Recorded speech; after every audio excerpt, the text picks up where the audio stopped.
ఉన్న బంగారాన్ని విడిపించి ఆ రోజు ఆన్లైన్ రేటుకే మేము కొంటాం. Sharma gold company.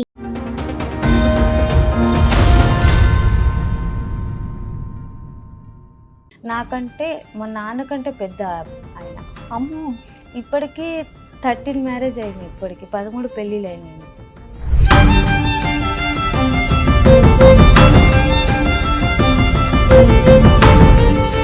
మీ హస్బెండ్ కి 13 పెళ్లిళ్ళ? పెళ్ళిళ్ళు. మీరు ఎన్నో భార్య? నేను 3వ భార్య. ఒక ఏరియా అంతా మీ ఆయనదేనే?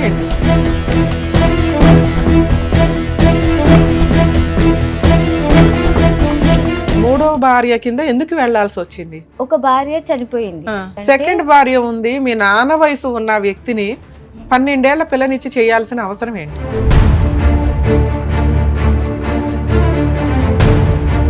మరి ఒక్కగానొక్క ఆడపిల్లని, పసిపిల్ల 12 ఏళ్ళు అంటే పిల్లకి ఏమీ తెలియవు. ఎవరో వచ్చిర్రు, ఇలా కూర్చున్నారు, అది మ్యారేజ్ అని చెప్పి సైన్ చేసేసారు, పెళ్ళి అయిపోయింది. మీ నాన్న వయసు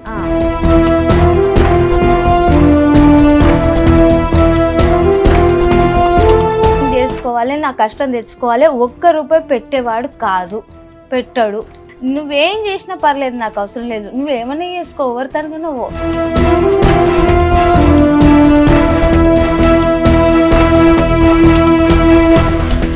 ఇప్పుడు మీరు సెకండ్ వైఫ్ ఒక ఇంట్లో ఎంత కాలం ఉన్నారు? ఒక 4-5 years ఉండొచ్చు మేడం. 4-5 years ఉన్నారా? అవును.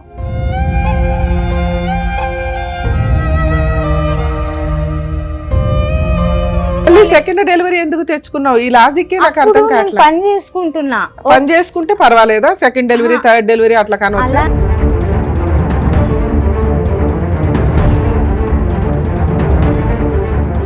అక్కడ కూడా పిల్లల్ని కన్నాడా? ఎక్కడికక్కడ తెలియదు. మరి 10 మంది అని నీకు ఎలా తెలుసు?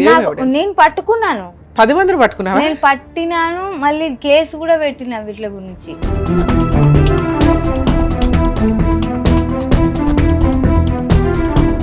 ఎవరు లేరు, ఎక్కడ వెనక లేరు, ముంగట లేరు, ఎవరు లేరు, సపోర్ట్ లేదు. ఆ పిల్లల్ని పెట్టుకొని 18 నిండుతున్న ఆమెకు నేను ఎంతగానో మనం చేయాలమ్మా.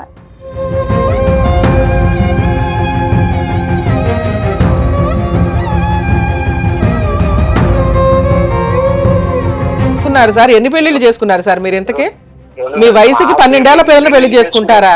కొడుకు ఉండాలి కదా సార్, పెళ్లిళ్ళు చేసుకున్నా చెప్తేనే ఇంటనే అయిపోయానా?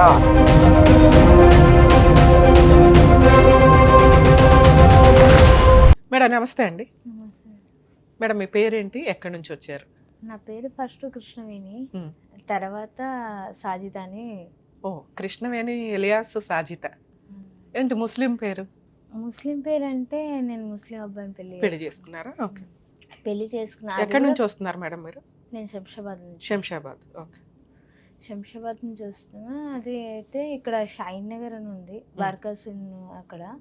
అయితే అక్కడ మా అమ్మ వాళ్ళు కొద్దిగా ఉండడం వలన పెద్దవాళ్ళు కుదిర్చిన పెళ్ళి ఇది, అరేంజ్ మ్యారేజ్. ఇట్లా ఎందుకు పెద్దవాళ్ళు కుదిర్చారు? ముస్లిం అబ్బాయిని చేయాలని ఎందుకు అనుకున్నారు? అలా అనుకోలేదు. అక్కడికి వచ్చిన తర్వాత మా పని గురించి అమ్మ వాళ్ళు వచ్చారు.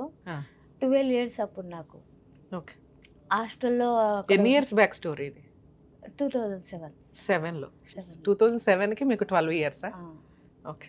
12 years అయితే అప్పుడు అక్కడికి వచ్చిన తర్వాత చదువుకోవడానికి అని చెప్పి ఇప్పుడు వాళ్ళ దాంట్లోకి వెళ్ళాం కాబట్టి అది అలా అయిపోయింది అక్కడ. ఆ తర్వాత మీ సరౌండింగ్ అంతా అదే, మీరు చదువుకుంటున్న స్కూల్ ముస్లిం స్కూల్స్ అవడం వల్ల మీకు అది పెద్దగా అనిపించలేదు. ఆ తర్వాత అక్కడ నుంచి నేను రావడానికి చాలా ఇబ్బంది పడ్డాను. అంటే వెళ్ళిపోదామని అనుకుంటే కొద్దిగా అమ్మ వాళ్ళు అక్కడే ఉన్నారు, నాకేమో కొద్దిగా ఇష్టం లేకుండా ఉండే. అయినా కూడా ఇంకా మా అమ్మ వాళ్ళు ఎలా చెప్తే అలానే ఉంటాను కదా అని చెప్పి అది కంటిన్యూ అయిపోయింది. కొద్దిగా కంటిన్యూగా అయిపోయిన తర్వాత అమ్మ వాళ్ళ దగ్గరికి వెళ్ళి అతను ఏదో మాట్లాడి నాకంటే మా నాన్నకంటే పెద్ద ఆయన. అమ్మో, ఇప్పటికీ 13 మ్యారేజ్ అయినాయి. ఇప్పటికి 13 పెళ్ళిళ్ళు అయినాయి. మీ హస్బెండ్ కి 13 పెళ్ళిళ్ళు. మీరు ఎన్నో భార్య? నేను 3వ భార్య. మీ తర్వాత 10 పెళ్ళిళ్ళు అయినాయి? చాలా మంది అయిపోయాయి. అలా వదిలేసుకుంటూ వెళ్ళాడు అతను. అమ్మో. నేను 2008 నుంచే కేసులు పెడుతూనే ఉన్నాను.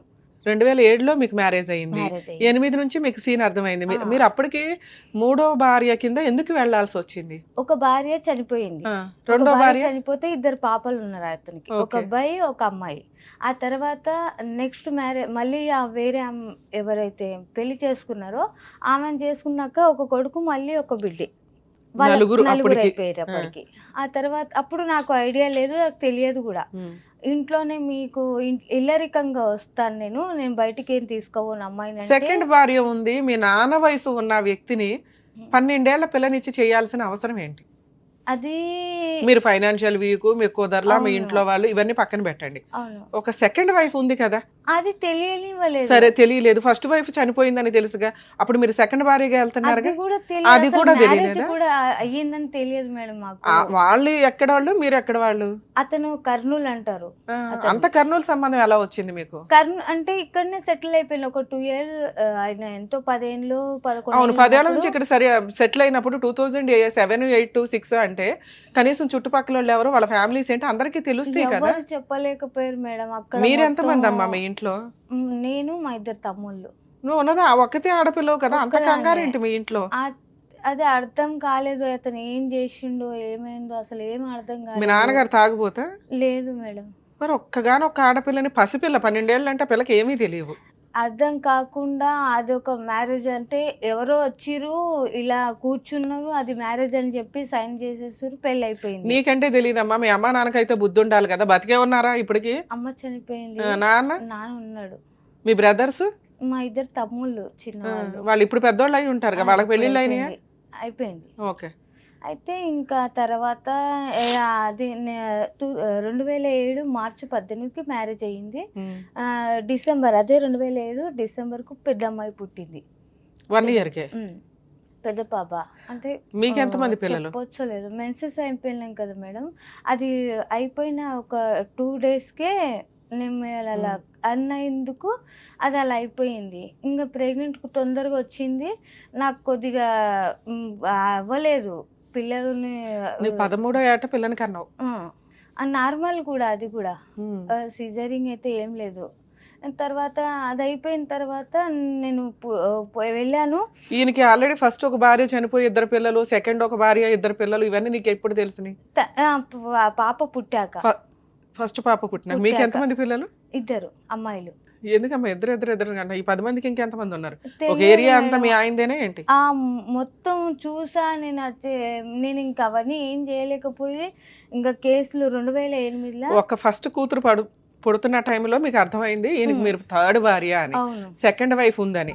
ఆవిడెప్పుడు వచ్చి మీ మీద గొడవ పడ్డం కానీ ఏమీ చేయలేదు? ఆమెతో కలిసే ఉంచిండు మిమ్మల్ని తీసుకెళ్ళి. ఆమె కూడా ఎలా ఒప్పుకుందా నాకు తెలియదు అసలు. నువ్వు ఒప్పుకున్నావు? ఆవిడ అంతే, ఆవిడకి ఏమైనా సహాయతో?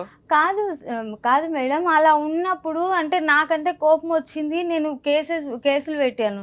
మళ్ళీ ఆమెకి ఏమైంది అసలు? నేను ఉన్నాను, నన్ను కూడా హెచ్చరించవచ్చు కదా. బానే ఆవిడ మీద పడుతున్నావు, నీ హక్కుల గురించి నువ్వు మాట్లాడడం. ఇప్పుడు మీరు ఎట్లా ఒక రీజన్ చెప్తున్నారో ఆవిడ రీజన్స్ ఆవిడకు ఉండి ఉండొచ్చు, కర్మ మనం ఏం చేయలేం. 2007, 8లో మీకు ఒక పాప పుట్టినప్పుడే మీకు సెకండ్ వైఫ్ ఉంది, పిల్లలు ఉన్నారు, ఆవిడ దగ్గరికి తీసుకెళ్లి మిమ్మల్ని ఉంచారు అన్నప్పుడు మీకు మళ్ళీ సెకండ్ డెలివరీ ఎప్పుడు ఎందుకు వచ్చింది? సెకండ్ డెలివరీ అంటే ఆ తర్వాత అది అయిపోయిన తర్వాత నేను PS లో కేసు వేసాను. ఇంట్లో ఉన్నప్పుడు పోలీస్ స్టేషన్ లో? పాడిచేరి ఓకే. పాడిచేరి PS లో కేసు వేసాను. ఆ రోజుల్లో చాలా పెద్ద కేసులు అమ్మా అవి. అసలు మేడం పట్టించుకోలేదు మేడం నిజం చెప్తే. కానీ ఇతను ఏదో తెలియదు, కానీ ఏదో చేశారు, అది అర్థం కాలేదు నాకైతే. కేసు అక్కడిదక్కడ అది అక్కడనే కాంప్రమైజ్ అయిపోయింది. పాప ఉంది ఎందుకులే కలిసి ఉందాం అనే అది అయిపోతే 11 నెలలు ఉంది పాప. 11 నెలల పాపను అమ్మ దగ్గర వదిలేసి బషీర్బాగ్లో పనికి పెట్టిండు నన్ను. అక్కడికి వచ్చిన తర్వాత నేను అక్కడ ఉన్న ఆయన వస్తూ పోతూ చిన్న తమ్ముని తీసుకొని పని చేసుకున్నా. ఆ తర్వాత తను తీసుకొని వచ్చిన తర్వాత అక్కడ నుంచి మా ఆయన ఇట్లా రావడం చేయడము అది కొద్దిగా మాకు కూడా అంత అనిపించలేదు నాకు కూడా. ఆ తర్వాత 2010లో మా చిన్న పాప పుట్టింది. అప్పుడు పుట్టేసిన తర్వాత ఇంకా అవన్నీ అయిపోయిన తర్వాత నేను ఏం చెప్పలేను. ఇంకా నాకు ఆయన కొద్దిగా ఇలా చేస్తుండే, ఇంకెక్కువనే అవుతున్నాయి పెళ్ళిళ్ళు ఇవన్నీ అవుతున్నాయి, వద్దు ఇంకా ఈయనతో కలిసి ఉండడం కష్టం అవుతుంది నాకు అని చెప్పి నేను అనుకున్నా. కానీ దూరమే పెట్టినా కానీ ఇప్పుడు మీరు సెకండ్ వైఫ్ ఒక ఇంట్లో ఎంత కాలం ఉన్నారు? ఒక 4-5 years ఉండొచ్చు మేడం. 4-5 years ఉన్నారా? అవును. వంట ఎవరు చేసేవాళ్ళు మీ ఇద్దరిలో? ఇద్దరం చేసేవాళ్ళము కలిసి బాగా అంతా అన్యోన్యం. ఉండడం. అలానే కలిసి ఉండడం, అక్క అని అప్పుడు పిలవడము. ఈ 4 years లో నువ్వు ఆవిడ మోటివేట్ చేయలేదా, మన ఇద్దరికి అన్యాయం చేశాడు, ఇంకెంతమందికి చెప్పాను. చేస్తున్నాడో బయట చెప్పాను, కనుక్కుందాము అని? తను నాకే చెప్పింది, నేను ఏం చేయలేను, నేను నువ్వే చేసేది ఉంటే ఏదన్నా చేయని నేను ఇలానే ధైర్యశాలి కాదని చెప్పేసింది. నీకు ఒప్పేసుకుంది. ఆమె అదే చెప్పింది. చెప్తే నేను సరేలే ఏం చేయలేను నేను అని చెప్పి సైలెంట్. నాకు తెలిసినప్పుడల్లా నేను వెళ్ళి కేసెస్ పెట్టాను, కొట్లాడాను, ఫైట్ చేశాను, అన్నీ అయిపోయినాయి. ఇప్పుడు మీ వయసు ఎంత, మీ ఆయన వయసు ఎంత? నా వయసు ఇప్పుడు 32 మేడం. 32. అతనిదేమో 60+ ఏదో ఉంటుంది. 60 అయితే కామన్ గా, ఎందుకంటే మీ నాన్న వయసు. నాన్నకే 60 పై అయిపోయింది. 65 ఉంది నాన్నకు ఇప్పుడు. అయితే ఇంకా అది అయిపోయింది. ఇంక అంత అయిపోయిన తర్వాత మేము అక్కడ ఇక్కడ చాలా చోట్లు వెళ్ళాను. అమ్మ ఆ పిల్లని తీసుకొని అతనితో ఉంటూ, సెకండ్ వైఫ్ తో ఉంటూ కోర్టులో కేసులు వేస్తూ తిరిగావా? తిరిగాను. తిరిగి ఊరుకున్నాడా మరి నువ్వు అట్లా కోర్టుల చుట్టూ తిరుగుతుంటే? చేసుకో ఎవరో చూస్తారు, నేను నువ్వు చూస్తా. పోలీస్ స్టేషన్ కి వెళ్ళి కేసులు వేసి మళ్ళీ ఇంటికి వచ్చి ఇంట్లో వంట చేసుకొని తింటూ అందరూ హ్యాపీగా నా పడుకుంటున్నారు. పని నేను చేసుకోవాలి, నా కష్టం తెచ్చుకోవాలి. ₹1 పెట్టేవాడు కాదు, పెట్టాడు. అప్పుడు ఆ ఇంట్లో ఎందుకున్నా నాన్న? నాకు మళ్ళీ సెకండ్ డెలివరీ ఎందుకు తెచ్చుకున్నావు? ఈ లాజిక్కే నాకు అప్పుడు అర్థం నేను కావట్లేదు. పని చేసుకుంటున్నా. పని చేసుకుంటే పర్వాలేదా? సెకండ్ డెలివరీ, థర్డ్ డెలివరీ అట్లా కానొచ్చా? అలా అని కాదు మేడం, నీ తిండి నువ్వు తింటున్నావు, నాకు కొద్దిగా అర్థం నీ కాలేదు. తిండి నువ్వు తింటున్నావు, నీ పిల్లలు నువ్వు పోషించుకుంటున్నావు, నువ్వు పోరాడే అంత శక్తి మీకుంది. ఉన్న టైంలో మళ్ళీ సరే ఇదే లైఫ్ లో స్పాయిల్ అయిపోయిన లైఫ్ ఎందుకు వచ్చింది? నేనేదో ఫైనాన్షియల్ గా స్ట్రాంగ్ గా ఉందో ఉన్నంత వరకు సర్దుకోవడం, ఆ టైంలో నీకు పెద్ద నాలెడ్జ్ ఉంటది కాబట్టి. రెండోది ఒక స్టేజ్ వచ్చినాక బయటకు వచ్చేద్దాం, ఒక పిల్ల చాలు కదా, మళ్ళీ ఇంకో డెలివరీ అంటే ఎందుకు? నాకు అంత అనుభవం లేకపోయిందమ్మా. అదొకటి ఏంటంటే, 2 పిల్లలు అయిపోయిన తర్వాత నాకు ఒకటి తెలివి అనేది కొద్ది వచ్చింది అప్పుడు. ఆ తర్వాత నేను ఏం చేయాలో నాకు అర్థం కాలేదు. ఇంకా నేను అతను దూరం పెట్టేశాను. ఇంకా కలవడం అనేటివి ఏది లేకుండా అయిపోయింది. 2016 మొత్తానికి ఇంకా అసలు చేతులు ఎత్తేసిండు ఆయన సైలెంట్గా.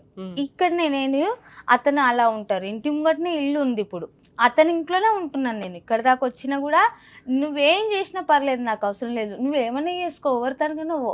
2010లో లీగల్ గా ప్రొసీడ్ అవ్వడానికి స్టార్ట్ అయ్యారు. సెకండ్ డెలివరీ అతనికి ఇంటి ఎదురుగా షిఫ్ట్ అయ్యి ఎంతకాలం అయింది? అంటే ఇంట్లో నుంచి బయటకు వచ్చి వేరే ఉంటున్నారు అన్నావు. అవును, వేరే అంటే అతని ఇల్లే అది కూడా. అదే అతందే, వేరే ఉంటాం అంటే అతనితో కలిసి ఉండట్లా ఒకే షెల్టర్ లో. అవును. మరి మీ అక్క ఏదైతే ఉందో సెకండ్ ఆవిడ అతనితో పాటే ఉంటుందా?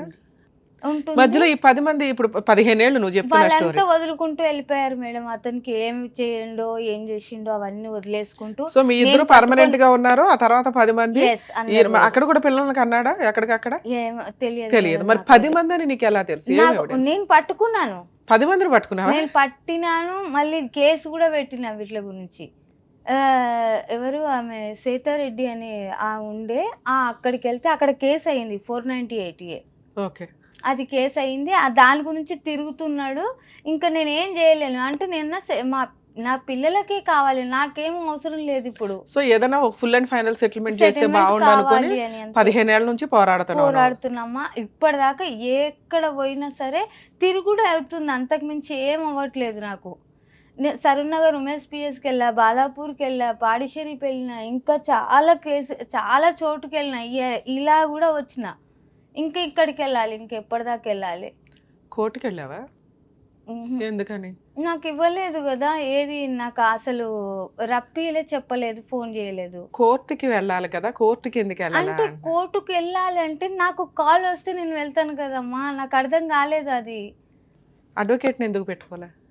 నా దగ్గర అంత స్తోమత ఉంటే నేను ఇక్కడ దాకా వస్తానా అమ్మా? అసలు ఏం పని చేస్తారు మీరు? నేను లేబర్ పని చేసుకుంటున్నా. మీ పిల్లల వయసు ఎంత ఇప్పుడు? ఏం చేస్తున్నారు వాళ్ళు? ఒక అమ్మాయికి ఇప్పుడు 2015కి, ఇప్పుడు 2015కి, ఇప్పుడు ఈ డిసెంబర్ కదా, 15కు 18 వస్తాయి పెద్ద అమ్మాయికి. రెండో అమ్మాయికి 17. పిల్లలు చదువుకుంటున్నారమ్మా? ఓకే. ఇక్కడికి ఎందుకు వచ్చారు? నాకు ఏదో ఒకటి పిల్లలకు ఆదరు చూపించాలంటాను అనుకున్నామా. అమ్మా మీరు పోలీస్ స్టేషన్లకు వెళితే మీరు ఏం కేసులు వేసుకోవాలో మీకు చెప్పుంటారు. చెప్పలేదా? చెప్తారు తల్లి, ఒకటే చెప్పారు 498A. అది పోలీస్ స్టేషన్ లో అక్కడ వేస్తారు. సార్ నేను అడ్వకేట్లు పెట్టుకోలేను, నా పిల్లలకి నాకు నెల నెల మెయింటెనెన్స్ కావాలి అని అడిగితే ఫ్రీ లీగల్ ఎయిడ్ కి పంపిస్తారు కదమ్మా మిమ్మల్ని. 15 ఏళ్లలో మీకు ఒక్కళ్ళు కూడా ఈ సలహా లేదు, చెప్పలేదా? అసలు మా సలహా షోలు చూసినా నేను నీకు అర్థం మిమ్మల్ని అవుతుందిగా. చూసాకే వచ్చాను ఇక్కడ దాకా. అయ్యో మీ వీడియోస్ చూసాకే నాకు కొద్దిగా ధైర్యం వచ్చింది ఇక్కడికి రానికే. ఎవ్వరు లేరు, ఎక్కడ వెనక లేరు, ముంగట లేరు, ఎవరు లేరు, సపోర్ట్ లేదు. ఆ పిల్లల్ని పెట్టుకొని 18 నిండుతున్నాయి ఆమెకు. నేను ఎంతగానో మనం చేయాలమ్మా. మీ హస్బెండ్ ఫోన్ తీస్తాడా ఇప్పుడు మాట్లాడితే? తీస్తాడు, వేరే వాళ్ళ ఫోన్లతో చేస్తే తీస్తాడు, నా ఫోన్తో అయితే తీయడు. తీసి ఏంటి అని అడిగితే చెప్తాడా? చెప్తాడు, ఏంటి కేసు ఇలా అయ్యి ఏన్నది అని అడిగితే మరి ఏం చెప్తాడో తెలియదు, ఐడియా అయితే లేదు. కేసు అయితే ఉంది ఆల్రెడీ. ఇప్పుడు మీరు ఉంటున్న ఇల్లు ఎవరి పేరు మీద ఉంది? ఎంత వాల్యూ చేస్తుంది? 75, అది 75 గజాలు అంటారు కదా మేడం. అది 2 రూమ్లు ఉన్నాయి. ప్రస్తుతానికి అయితే అందులో నేను ఉంటున్నా. పైన పోర్షన్ గాని పైన రూములు గాని లేదు, మీరు ఉండడానికే లేదు ఉంది. అది yes. ఎవరి పేరు మీద ఉంది? అది అది అంటుండ్రు వాళ్ళ అబ్బాయి పేరు మీద ఉంది అని అంటుండు. అది మరి ఎక్కడ ఉందో ఎవరి పేరు మీద ఉందో నాకైతే తెలియదు. నోటరీ ల్యాండా, రిజిస్ట్రేషన్ ల్యాండా తెలియదు, అది కూడా తెలియదు. జస్ట్ ఉండగలుగుతున్నారు. ఏం పని చేసుకుంటున్నారు మీరు ఇప్పుడు? డైలీ ఏదో పని చేస్తున్నారు. ఎంత వస్తుంది మీకు ఇన్కమ్? నాకు అంటే ఇంట్లో సరుకులు అవి తెచ్చుకునే అంత వస్తుందా? వస్తుంది, 700-800 వస్తాయి మేడం. అంటే ఇప్పటి వరకు అతని దగ్గర హార్ట్ కొద్దిగా నొప్పి చాలా వస్తుంటది. ఆ సిమెంట్ బస్తాలు మోస్తాం కదా, దాని వల్ల ఎక్కువ నొప్పి వస్తుంది. నా వల్ల అవ్వట్లేదు పని చేయాలంటే. నానెంబడి అక్కడికి ఏమంటారు జామ తోటలో మందు కొట్టాలి కదా, అది పెట్టాలంటే ఇది బ్యాగ్ వేసుకొని ఇలా పంపు కొట్టాలి. ఈ రెట్ట మొత్తం నొప్పి అవుతుంది, ఇక్కడ చెయ్యి మొత్తం. ఏదో ఒకటి చేస్తే నా పిల్లలు నేను ఎక్కడనో ఒక దిక్కు బతికేస్తామని నేను అంటున్నా.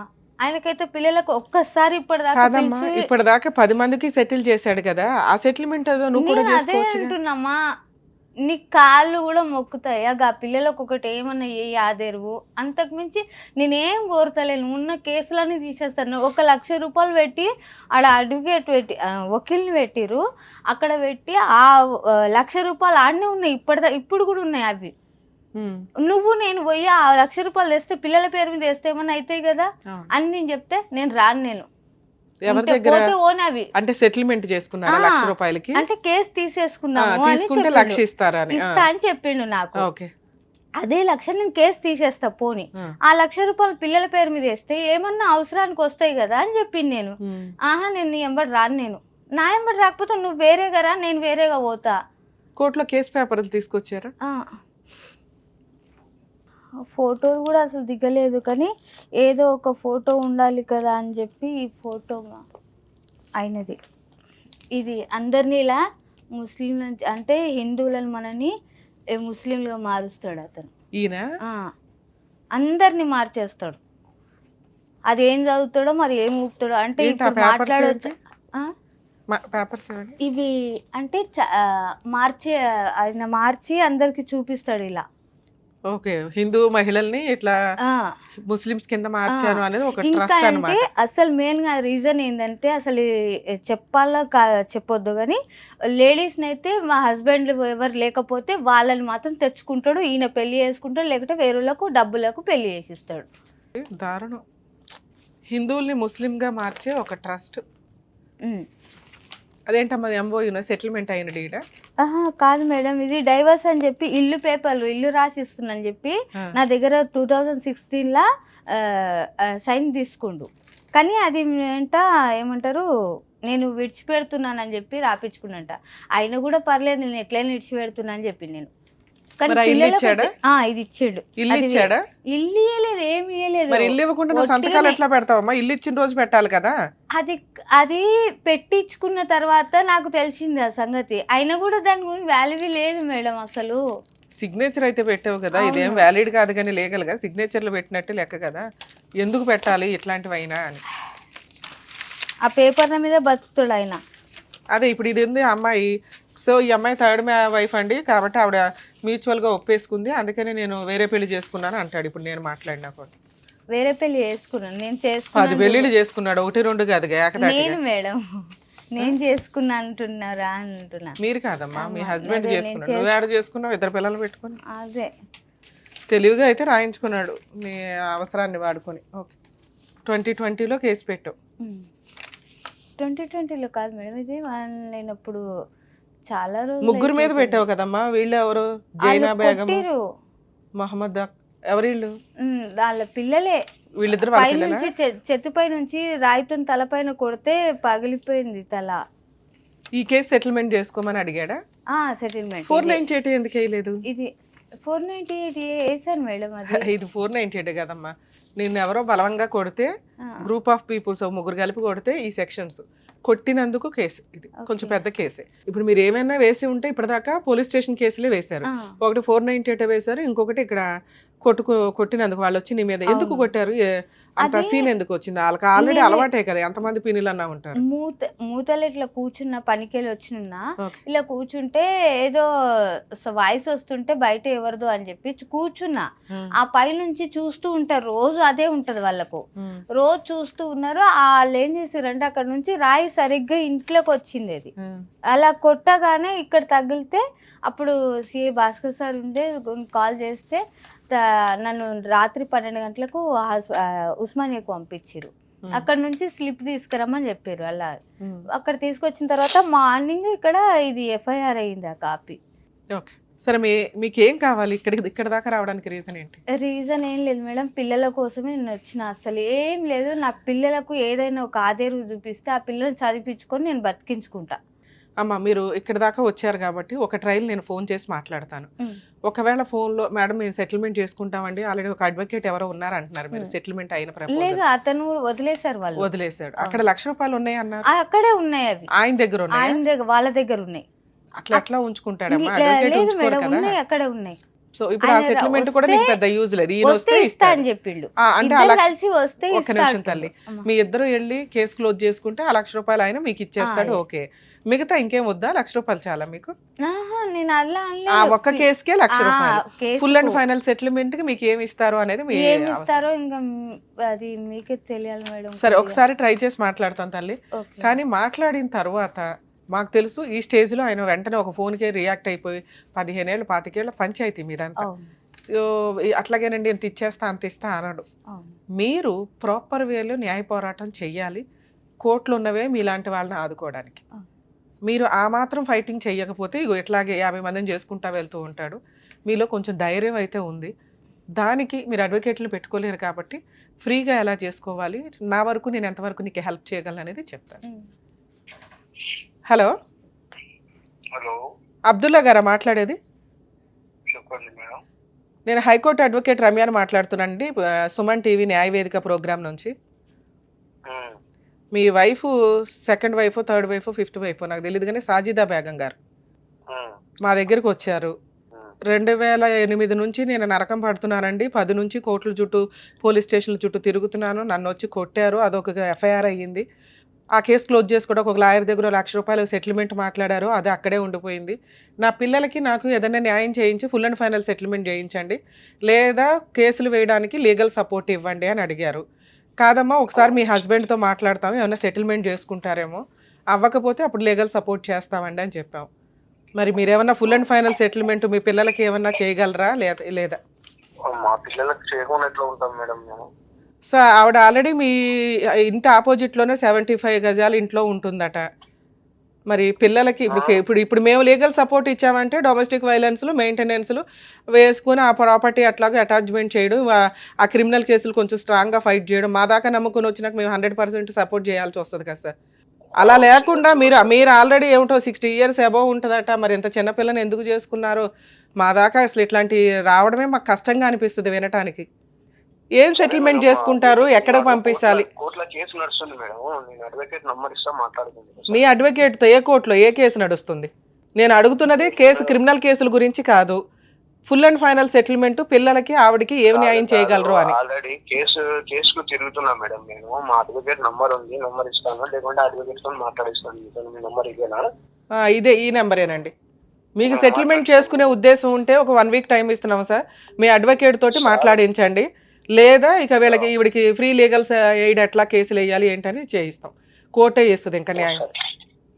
ఎందుకు అనవసరంగా కోర్టుల చుట్టూ తిరగడం ఎందుకు? మీ చరిత్ర తీస్తుంటే బోళ్ళు అంత బయటపడుతుంది. కానీ అవన్నీ మేము ఇక్కడ మాట్లాడకూడదు కాబట్టి మాట్లాడట్లేదు. కోర్టు దాకా వచ్చి మేము సపోర్ట్ చేస్తే చాలా స్ట్రాంగ్ గా ఉంటది. కాదమ్మా, ఆమె ఏసిందనే తిరుగుతున్నాం, లేకుంటే మేమెందుకు తిరుగుతాం అనవసరంగా?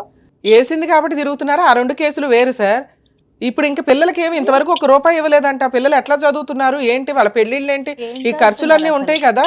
అసలు ఏం చదువుతున్నారు అడుగు అలా రికార్డు ఉంది మేడం, మెయింటెనెన్స్ చేస్తున్నాం. ఎంత వేస్తున్నారు మెయింటెనెన్స్? ఇప్పుడు మేము మసీదులో మోసం చేస్తున్నాం. మా మా మా మా ఇన్కమ్ ఎంత ఉందో అంత ఆ ప్రకారం చేస్తున్నాం. ఎంత అండి? రూపాయ, ₹2, 10,000, 50,000 ఏదో ఒకటి ఉంటదిగా. ₹2 ఎందుకు వేస్తారు? 10,000 మా దగ్గర ఎందుకు వేస్తారు? కానీ మాతో ఏమవుతుంది అది ఏమైతుందో అది చెప్పండి సార్. ఒక మాట చెప్పాలి కదా నిజాయితీగా. మసీదుకి వెళ్తున్నారు అంటే నేను చాలా నమ్ముతాను. అలాంటప్పుడు కొంచెం నిజం చెప్పాలి కదా. మీరు కన్నా పిల్లలు ఇక్కడ అనాథల్లాగా తిరుగుతున్నారు. ఆవిడ కూలి పని చేసుకుని ఆవిడ పోషించడం ఏంటి? మీ పిల్లలకి మీరు తిండి పెట్టలేరా?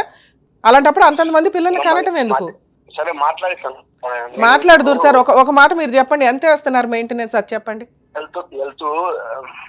ఇప్పుడు హెల్త్ బాగలేదు మేడం నాకు. నేను మాట్లాడిస్తాను. మేము ఇప్పుడు ఏమంటారు మా దేవచరదారి గారు పోయి గారి ఈ నంబర్ మీదే కదా? ఇదేనండి. మీకు ఒకసారి నేను చెప్తాను, ఒకసారి లైన్ లోనే ఉండండి. మేడం, మీ హస్బెండ్ తో ఇప్పుడు మాట్లాడుతున్నాం కదా, మీరు వింటున్నారుగా. వీళ్ళ అడ్వకేట్ దగ్గరికి వెళ్ళి మాట్లాడతారు. మీకు ఫోన్ వచ్చి మీతో మాట్లాడు ఒక 1 week లో ఫుల్ అండ్ ఫైనల్ ఏమైనా సెటిల్మెంట్ చేసుకుంటే ఓకే. లేదా మీరు మళ్ళీ మమ్మల్ని కాంటాక్ట్ అవ్వండి. మా సుమన్ టీవీ తరపు నుంచి అడ్వకేట్ రమ్య గారు మీకు 100% ఎంత హెల్ప్ చేయగలరో అంతా చేస్తారు. ఈయన దగ్గర నుంచి మెయింటెనెన్స్ వసూలు చేయడం ఎట్లాగా కోర్టు ద్వారా 100% వసూలు చేయిస్తారు. ఎందుకు అంటే ఈయన ఎంత అమౌంటో చెప్పట్లా. నిజంగా 3,000 వేస్తున్నారండి, 5,000 ఏదో ఒక ఫిగర్ చెప్తారు. నేను అన్నదానికి కౌంటర్ మాట్లాడారు తప్ప. 10,000, 20,000, 50,000 అంటే నేను ఆ మాట చెప్పాను. అవును సార్, అదే అడుగుతున్నా. నేను అడిగాను, మీరు ఒక మాట చెప్పగలగాలి సార్. నేను 2,000 వేస్తున్నాను మేడం, 3,000 వేస్తున్నాను మేడం అని చెప్పాలి కదా. ఒక మసీదు మోజన్ కు 10,000, 20,000 ఎట్లా చెప్పగలుగుతారు మీరు అని నేను చెప్పిన. నేను చెప్పాలన్నా మరి ఎందుకు పెళ్లి చేసుకున్నారు సార్? ఎన్ని పెళ్లిళ్ళు చేసుకున్నారు సార్ మీరు? ఇంతకీ మీ వయసుకి 12 ఏళ్ల పిల్లల్ని పెళ్లి చేసుకుంటారా? కొడుకు ఉండాలి కదా సార్. మీ పెళ్లిళ్ళు చేసుకున్నా చెప్తేనే ఇంటనే అయిపోయానా? అసలు మీరు ఎన్ని పెళ్లిళ్ళు చేసుకున్నారు చెప్పండి నాకు. నేను చెప్పింది తప్పే అయితే నువ్వు చెప్పు, మళ్ళీ ఏం చెప్తున్నావు చెప్పు. కాదు, 2 పక్కల వినాలి కదా మేడం. అందుకే సార్ మిమ్మల్ని అడుగుతున్నాం కదా, మీరు చెప్పండి సార్. మీరు చెప్పండి.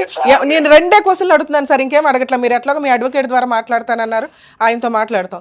కానీ మన వ్యూయర్స్ కూడా జనాలకి తెలియాలి కదా ఈయన ఎంత మంచి వ్యక్తి అని. ఇప్పుడు 1 side మాట్లాడితే కరెక్ట్ కాదు. నేను 2 క్వశ్చన్లు అడుగుతున్నా. మీరు మెయింటెనెన్స్ ఎంత ఇస్తున్నారు వాళ్ళకి? 2,000 ఇస్తున్నారా? మా 2,000 వస్తున్నాయ్యా? లేదు, నాకు దానికి అవ్వట్లేదు, దాంతో కావట్లేదు అని చెప్పి ఒక 1 month కింద నేను అడిగాను.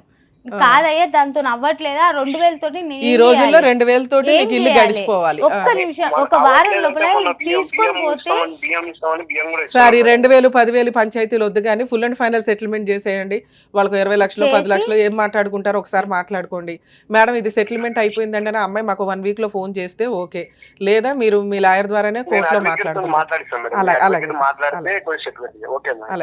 ఏమనంటే ఈ లాయర్ల గురించి అయితే బాగా ఈ లాయర్ల పంచాయతీలు మాకు తెలుసు కానీ మాట్లాడదాం. అంటే లాయర్ తీసుకొస్తాడు మేడం. ఏమనంటే కేసు కోర్టు అయినా ఆడకే పిఎస్ కోంగలే లాయర్ వెంటనే ఎక్కడ ఉంటారో మరి తెలియదు, వాళ్ళు ఎలా వస్తారో తెలియదు. ఇలా కేసు అయిందో లేదో అలా వస్తారో ఇలా ఇచ్చి వెళ్ళిపోతారు.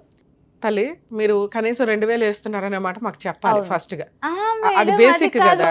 లేదు మిమ్మల్ని అనట్లేదు, వెయ్యరు అదేదో టైం పాస్ కి అప్పుడప్పుడు వేసే పంచాయతీ తప్ప ఆయన రెగ్యులర్ గా వేయట్లేదు, ఏమి లేదు. నేనేమన్నా ₹1, ₹2, ₹1,000, ₹10,000, ₹50,000 అని అన్నా దానికి ఆయనకి అంత వచ్చి లేదు మేడం నేను 2,000 వేస్తున్నానని చెప్పొచ్చు. అంటే 2,000 ఈ రోజుల్లో ఎందుకు పనికిరాదు అనేది ఆయనకి అర్థమవుతుంది. 3 బతకాలి 2,000 మీద. పోనీ ఓన్ హౌస్ ఉందని అనుకున్నా కూడా పిల్లల చదువులు కానీ వాళ్ళ పెళ్ళిళ్ళు కానీ ఇవన్నీ హెల్త్ కానీ ఇవన్నీ ఉంటాయి కదమ్మా. సో ఇది కరెక్ట్ కాదు. ఇక్కడ ఆయన మీద గట్టిగా పోరాడే వాళ్ళు ఎవరూ లేరు. నువ్వు పోరాడే విధానం కూడా సరిగ్గా అనిపించట్లే. ఈ అమ్మాయి వెనకాల ఎవరు లేరు, ఏమీ చెయ్యర్లే అని. సో ఇప్పుడు నేను మాట్లాడుతున్నది ఏంటంటే ఒక 1 week 10 days టైం తీసుకోండి. వాళ్ళు కాంటాక్ట్ అయ్యారా అయినట్లు, అవ్వకపోతే మీరు ఎక్కడ ఉంటారో Pahad Sharif ఏదన్నారు city civil court దగ్గర. సిటీ సివిల్ కోర్టు తెలుసుగా, చార్మినార్ దగ్గర. సో ఇప్పుడు నీకున్న ఆప్షన్ ఏంటి? సిటీ సివిల్ కోర్టు చార్మినార్ దగ్గర మన హైదరాబాద్ డిస్ట్రిక్ట్ కోర్టు అది. అక్కడికి వెళ్ళి మేడం ఇట్లా కేసు ప్రొసీడింగ్స్ 498 ఈ కేసు నడుస్తుంది. మా హస్బెండ్ దగ్గర నుంచి నాకు మంత్లీ మెయింటెనెన్స్ 3కి 10,000 చొప్పున 30,000 కావాలి. గృహ హింస చట్టం కేసు వేయటం ఎట్లా, నాకు కొంచెం ఎవరన్నా ఒక అడ్వకేట్ని సజెస్ట్ చేయండి. అని వాళ్ళతో మాట్లాడండి. వాళ్ళు మీకు గవర్నమెంట్ అడ్వకేట్ను ప్రొవైడ్ చేస్తారు. ఆ. సఖీ సెంటర్ ఎక్కడో ఫార్వర్డ్ చేస్తారు నీకు. ఉమ్. నీకు సఖీ సెంటర్ లొకేషన్ కూడా పంపిస్తానమ్మా, మీ జ్యూరిస్డిక్షన్ సఖీ సెంటర్ అని. అక్కడికి వెళ్ళండి. అక్కడ మీకు domestic violence case free legal aid తోటి ఫ్రీగా ప్రొవైడ్ చేయడం జరుగుతుంది. డొమెస్టిక్ వైలెన్స్ కేసు అంటే ఒక ఫ్రూట్ బౌల్ అనుకోండి, అది చాలా కేసులతో సమానం. అంటే 4-5 చోట్లకి వెళ్ళి 4-5 అడ్వకేట్లు పెట్టుకొని 4-5 కేసులు వేయడం, లేదా ఒక అడ్వకేట్తో 4-5 కేసులు వేయడం కంటే నువ్వు అడుగుతున్న రిలీఫ్ ఫైనాన్షియల్ రిలీఫ్. ఆ ఫైనాన్షియల్ రిలీఫ్కి నీకు కావాల్సింది ఏంటి? మంత్లీ మెయింటెనెన్స్, నీ జీవితం సర్వనాశనం చేసినందుకు నష్టపరిహారం, ఓకే, ప్రొటెక్షన్. ఆల్రెడీ వాళ్ళు కొట్టి ఉన్నారు కాబట్టి ప్రొటెక్షన్ కావాలి, నీ సరౌండింగ్స్కి వాళ్ళు రాకుండా. నువ్వు ఏదైతే ఇంట్లో ఉంటున్నావో ఆ ఇల్లు నీకే రిజిస్ట్రేషన్ చేయించమని అడిగే హక్కు నీకు ఉంటుంది. ఈ 4 పాయింట్స్ అంటే 4 డిఫరెంట్ కేసులని ఒకే కేసులో అడిగే హక్కు డొమెస్టిక్ వైలెన్స్ ద్వారా ఉంది. ఫ్రీ అడ్వకేటు అక్కడ ప్రొవైడ్ చేస్తారు. ఇది మీలాంటి వాళ్ళ కోసం పెట్టిన చట్టం.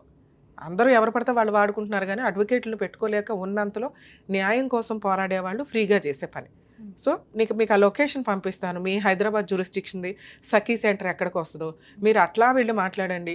ఒకవేళ వాళ్ళు ప్రాపర్గా రెస్పాండ్ అవ్వకపోతే ఇట్లా సుమన్ టీవీ ద్వారా అడ్వకేట్ రమ్య గారిని అప్రోచ్ చేయనండి, మేడం పంపించారు, పని చేయకపోతే నాకు చెప్పు తల్లి, నేను మాట్లాడతాను, మేము దిగుతాను అప్పుడు. ఓకే, ఆల్ ది బెస్ట్ అమ్మా, జాగ్రత్త. ఇక్కడ ఒక్కసారి ఆలోచించండి, 60 ఏళ్ళు అంటే ఇప్పుడు పెళ్ళి 25,000 25 years అనుకుంటే, ఒక 12 ఏళ్ల అమ్మాయిని 40 ఏళ్ళు 45 ఏళ్ల వయసున్న వ్యక్తి పెళ్లి చేసుకుంటూ ఉన్నప్పుడు అంత ఫైనాన్షియల్గా అంత హీనమైన పొజిషన్లో ఉన్న కనీసం ఆడపిల్లల్ని అలా వదిలేయండి. మేబీ ఇది 20 ఏళ్ల క్రితం స్టోరీ అయ్యి ఉండొచ్చేమో, కానీ ఇప్పుడు కూడా కొన్ని ఏరియాల్లో అలాగే నడుస్తుందండి. ఎందుకంటే మొన్న ఒక మైనర్ మ్యారేజ్ కేసు 2 years బ్యాకే, పిల్లకి 15 ఏళ్ళు 25 ఏళ్ల అబ్బాయిని ఇచ్చి పెళ్లి చేశారు. సాఫ్ట్వేర్ అండి, ఇదండి, మాకు పలానా క్యాస్ట్లో ఆడపిల్లలు దొరకట్లేదు. మా నాన్న, ఆ అమ్మాయి వాళ్ళ నాన్న పచ్చి తాగుబోతు. ఆ తాగుబోతు భార్యను కొట్టి, నానమ్మను కొట్టి, అంటే తాగుబోతు వాళ్ళ అమ్మను కొట్టి ఆ పసిపిల్లని తీసుకొని వెళ్ళి ఒక వ్యక్తి చేతిలో పెడితే గట్టిగా 2-3 monthsకి అతని హెల్త్ ప్రాబ్లం బయటపడింది. ఏంటంటే అతని 2 కిడ్నీలు డ్యామేజ్. ఆ 2 కిడ్నీలు డ్యామేజ్ అయితే ఆ అబ్బాయి వాళ్ళ అమ్మ ఒక కిడ్నీ ఇచ్చింది, అది కూడా స్పాయిల్. ఎందుకంటే నాన్న ఎంత పనికి మాలిన తాగుబోతో అంతకి డబుల్ తాగుబోతూ అబ్బాయి. ఆడపిల్లని వదిలించుకోవడం అంటే ఇంత దరిద్రంగా ఆలోచించొద్దు దయచేసి తల్లిదండ్రులు. తండ్రి తాగుబోతూ ఓకే, కనీసం నానమ్మ అమ్మ ఈ రోజున బాధపడి మా ఆఫీస్కి వచ్చి మాట్లాడారు, కానీ ఆ కేసుల్లో లీగాలిటీ. ఇప్పుడు ఆ పిల్ల వయసు ఎంతో తెలుసా? 17 ఏళ్ళు. అందులో 2 years ఆ పిల్ల ఆ డయాలసిస్ కోసం హాస్పిటల్లో, నిమ్స్ హాస్పిటల్లో తిరుగుతా కూర్చుంది. వెక్స్ అయిపోయి ఆ పిల్ల ఎక్కడో ఇంట్లో నుంచి పారిపోయి అక్కడ చెట్ల దగ్గర కూర్చొని ఉంటే ఎవరో ఫోన్ చేస్తే ఆ నానమ్మ అమ్మ వెళ్ళి పిల్లని తెచ్చుకొని ఆఫీస్కి తీసుకొచ్చి మేడం హెల్ప్ చేయండి అని అడిగితే ఏం చేయగలం? మీకు బుద్ధి ఉండాలి ఫస్ట్. ఇంత పసిపిల్లలకి పెళ్ళిళ్ళు చేసుకుంటూ, అమ్మ తల్లి మీకు ఇక్కడ రిక్వెస్ట్ చేస్తున్నా, మీరు కూడా అంతే నిస్సహాయ స్థితిలో ఉన్నారు. మైనర్ మ్యారేజ్లు ఎంత వరస్టో కొంచెం తెలుసుకుంటే, ఎందుకంటే చేసిన వాళ్ళు చేసుకున్న వాళ్ళు ఇద్దరు కూడా జైలుకి వెళ్ళాలి, క్రిమినల్ ప్రొసీడింగ్. అలాగే మైనర్ అమ్మాయి 18 years లోపు, మేడం నాకు ఈ మ్యారేజ్ వద్దు, నేను వదిలించుకోవాలనుకుంటున్నానంటే తనకి తానుగా, అంటే 18 years లోపు అయితే గార్డియన్గా వాళ్ళ అమ్మో వాళ్ళ నాన్నో వాళ్ళ పెద్దమ్మో ఎవరో ఒకళ్ళు ఉండి డైవర్స్ కేసు వేయొచ్చు. దాంట్లో ఏ క్రూయాలిటీ ప్రూవ్ చేసుకోవసరలా, ఏమీ అవసరం. అది డైరెక్ట్గా అనల్మెంట్ ఆఫ్ మ్యారేజ్ కిందకు వస్తుంది, అది వ్యాలిడే కాదు. అలాగే ఒకవేళ అమ్మాయి 15 years అప్పుడు పెళ్లి చేసుకుంది, 20 years వచ్చేసింది, 20 years లోపు కూడా అది అనల్మెంట్ కింద మ్యారేజ్ కిందే వస్తుంది, ప్రాబ్లమే లేదు, ఈజీ కేసు. ఒకవేళ ఆఫ్టర్ 20 years అయితే డైవర్స్ యాక్ట్, అంటే హిందూ మ్యారేజ్ యాక్ట్ ప్రకారం, అంటే వాళ్ళు ఏ రిలీజియన్ అయితే ఆ రిలీజియన్ యాక్ట్ ప్రకారం డైవర్స్ కేసు వేసుకోవచ్చు, మీకు కాంపెన్సేషన్లు వస్తాయి. అలాగే వాళ్ళు క్రూయాలిటీ ఏదైతే చేస్తారో వాటి మీద క్రిమినల్ ప్రొసీడింగ్స్, సివిల్ ప్రొసీడింగ్స్ కూడా ఇంప్లిమెంట్ అవుతాయి. ఇప్పుడు ఈ కేసులో మనం తెలుసుకోవాల్సిన రెండో పాయింట్ ఏంటంటే, లవ్ జిహాద్ చాలా సీరియస్గా అనిపించింది నాకు. ఒక ముస్లిం వ్యక్తి ముసలోడు అయ్యుండి చిన్న పిల్లలకి అసలు ఎత్తుక్కొని, వాళ్ళ ఫైనాన్షియల్ బ్యాక్గ్రౌండ్లో ఎత్తుక్కొని మరి ఏ రకంగా ట్రాప్ చేసుకుంటూ వెళ్ళారో అర్థమే కావట్లే. లేదు మేడం, అమ్మాయిని చూసి నేను లవ్ చేసి పెళ్లి చేసుకున్నాను, వాళ్ళ ఇంట్లో వాళ్ళు నన్ను చేశారంటే అక్కడ అంత సీనే కనిపించట్లే.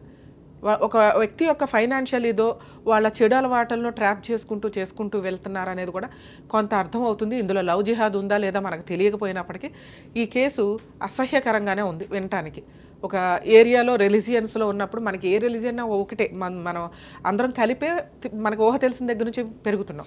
అలాంటప్పుడు ఎవరి రిలీజియన్లో వాళ్ళు పెళ్ళిళ్ళు చేసుకుంటూ అందరూ ఫ్రెండ్షిప్ తోటో సహృదయంతో ఉండాలే తప్ప పెళ్ళిళ్ళు చేసుకునేటప్పుడు ఒకటే అమ్మాయి ఒకటే భర్త ఇలా ఉండాలి ఎక్కడైనా కానీ.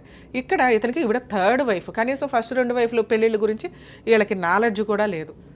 ఇది కొంచెం చూసుకోవాలి. ఒక హిందూ అమ్మాయి ముస్లిం అబ్బాయిని పెళ్లి చేసుకుంటే కోర్టులో rights, civil rights, criminal rights ఖచ్చితంగా ఉంటాయండి. అంటే 498 డొమెస్టిక్ వైలెన్స్, మెయింటెనెన్స్లు అన్నీ ఈక్వలే. మరి డైవర్స్ తీసుకోవాలంటే ఎట్లా మేడం అంటే, ఒకవేళ హిందూ అమ్మాయి ముస్లిం అమ్మాయి కింద కన్వర్ట్ అయితే వాళ్ళకు ఒక బుక్ ఉంటుంది, నేమ్ చేంజ్ అవ్వడం కానీ ఇవి వీళ్ళ దాంట్లో అది జరిగింది. అలా కన్వర్ట్ అయినప్పుడు మహమ్మదన్లా కూడా అమ్మాయికి ఇంప్లిమెంట్ అవుతుంది, దాని ప్రకారం ప్రొసీడ్ అవుతారు. మరి 2nd, 3rd, 4th మ్యారేజ్లు చేసుకుంటే ఎట్లా మేడం అతను? ఎందుకంటే ముస్లిం వ్యక్తి జనాలకు తెలియదు 4 మ్యారేజెస్ చేసుకోవచ్చని. ఇప్పుడు మా చిన్నప్పుడు 7 మ్యారేజెస్ చేసుకోవచ్చని, అంతకంటే ఊహ తెలిసినప్పుడు ఎన్ని మ్యారేజ్లు అన్నా చేసుకోవచ్చని. ఈయన ఆ ఎన్ని మ్యారేజ్లు అనే ఇన్ఫినిటీ దగ్గర కూర్చొని ఉన్నారు. కానీ సుప్రీంకోర్టు తోలు తీసేస్తుంది. ముస్లిం జెంట్స్ చట్ట ప్రకారం డైవర్స్ వేసుకోవడానికి లేదు, కులా తీసుకోవడానికి ఉంది కాజీ దగ్గర. కులా అంటే మ్యూచువల్ డైవర్స్. ఒకవేళ అమ్మాయి మ్యూచువల్గా రాకపోతే కోర్టులో సివిల్ రూల్స్ ప్రకారం డిక్లరేషన్ ఆఫ్ డైవర్స్ కింద వేసుకోవాలి. ఇక్కడ పిల్లల్ని కూడా పట్టించుకోకుండా ఇష్టం వచ్చినట్టు పెళ్ళిళ్ళు చేసుకుంటూ వెళ్తే క్రిమినల్ కేసు చాలా స్ట్రాంగ్గా ఉంటుంది. ఇదే పద్ధతి మీరు దుబాయ్ కానీ అక్కడ చూస్తే, ఒకవేళ ఫస్ట్ మ్యారేజ్ నుంచి 2nd మ్యారేజ్ చేసుకోవాలి అంటే ఫస్ట్ వైఫ్కి ఫైనాన్షియల్గా 50% సెటిల్ చేయాల్సి ఉంటుంది. అలాగే పిల్లలకి, అలాగే 2nd మ్యారేజ్కి వచ్చేసరికి ఆ అమ్మాయికి కూడా ఫైనాన్షియల్గా అతను లేకపోతే ఎంత రిచ్గా బతికిద్దో ఆయన ఫైనాన్షియల్ కెపాసిటీని బట్టి అలా సెట్ చేసినాకే వెళ్ళాలి. అక్కడ కూడా కొన్ని లిమిట్స్, రూల్స్ చాలా స్ట్రాంగ్గా ఉన్నాయి. ఫస్ట్ వైఫ్ కానీ 2nd వైఫ్ కానీ కేసు వేస్తే వాడికి ఇంకా లైఫే ఉండదు. అక్కడ 0 క్రైమ్ తోటి కేసులు నడుస్తూ ఉంటాయి. అంటే చాలా తక్కువ రూల్స్ అంత పర్ఫెక్ట్గా ఫాలో అవుతారు. మనకేంట్రా బాబు అంటే 15 పెళ్ళిళ్ళు కాకపోతే వాడుకోవడం, కేసులు వేసుకోవడం, సెటిల్మెంట్ చేసుకోవడం, వదిలిపడేయడం. కొంచెం కామన్ కోడ్ అనేది మనకు ఏమైనా రావడానికి అవకాశం ఉంది. యాక్చువల్గా ఈ పాటికే వచ్చేది. అది వస్తే అన్ని మతాల యొక్క మ్యారిటల్ డిస్ప్యూట్కి సంబంధించింది ఒకే చట్టంలోకి వస్తుంది. అప్పుడు అందరికీ ఈక్వల్ అవుతుంది. కొంచెం అవేర్నెస్ రావడానికి మీకు అవకాశం ఉంది. సో ఈ కేసులో అమ్మ మీరు ఏదైతే అగ్రిమెంట్ రాసుకున్నారో అది డైవర్స్ కిందకి రాదు. ఓకే, మీరు ఇంకా వైఫే, వాళ్ళు ఇంకా ఆయన పిల్లలే.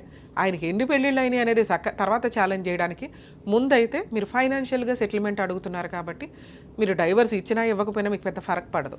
సో మీకు కావాల్సింది ఫైనాన్షియల్ సెటిల్మెంట్. అది మీ పిల్లల హక్కు, మీ హక్కు. దీనికి ఇందాక నేను చెప్పినట్టు DVC కేసు ఫైల్ చేసుకోండి. 100% అవుతుందని నేను అనుకుంటున్నా. ఇన్ కేసు అవ్వకపోతే ఆ కేసు వేయండి, ఆరాంగా మెయింటెనెన్స్ వస్తుంది. ఆయన ఇచ్చే 2000 కత్తలే మినిమం 20 to 25 మీకు ఆర్డర్ చేస్తారు. మీరు 50,000 దాకా క్లెయిమ్ చేయండి. మీ ధైర్యం నాకు నచ్చింది. పిల్లలిద్దరూ చదవనివ్వండి, గవర్నమెంట్ కాలేజీల్లో అన్న జాబ్ చేసుకునివ్వండి. ఈ రోజున ప్రతి స్త్రీ తనని తాను పోషించుకునేలాగా ఉండాలి. అలా అని కాపురాలు నాశనం చేసుకోవద్దు. మీకు అన్యాయం జరిగినప్పుడు డైవర్స్ దాకా వెళ్ళాలి కానీ అన్యాయం చేసుకుని డైవర్స్ల దాకా వెళ్ళొద్దు. మీకు 100% ఫైనాన్షియల్ సపోర్ట్ అతని దగ్గర నుంచి ఫుల్ అండ్ ఫైనల్ సపోర్ట్ జరిగిద్ది. జరగకపోతే మా వంతు ప్రయత్నంగా నేను మీకు అందుబాటులో ఉంటాను. సరేనా? థ్యాంక్ యూ అమ్మా.